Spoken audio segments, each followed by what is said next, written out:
विद्यालयाचे नाव आहे राजश्री छत्रपती शाहू विद्यालय.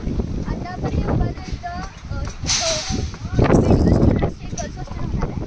त्यानंतर हे आता क्युरिंगचे काम चालू आहे. क्युरिंग म्हणजे काय तर स्लॅबचं कास्टिंग झाल्यानंतर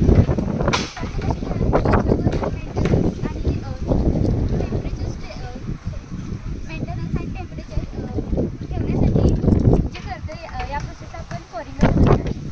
कोरिंगचे टाईप्स येतात ते coding method, steam Koring method and last finish method. आता आपण बघतो की बॉन्डिंग मेथड आहे.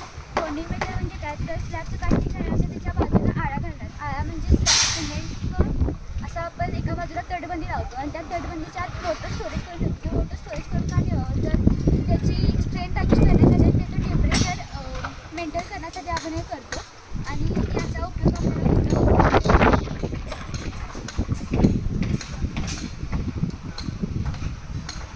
बार एक्सटेंड करताना तो बार वरती घ्यायला लागतोय. मग त्यासाठी आपल्याला जो बार खालती 50D घालायला लागतो त्याला जॉगर म्हणतात.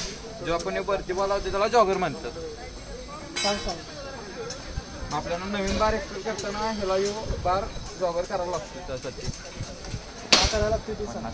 50D खालती घालायला लागतोय. ह्याच्यासाठी नवीन बार घ्यायसाठी त्याचा लोड ह्याच्यावर पडतोय खालच्या बारवर जो पहिल्यापासून कॉलम असतो त्याला.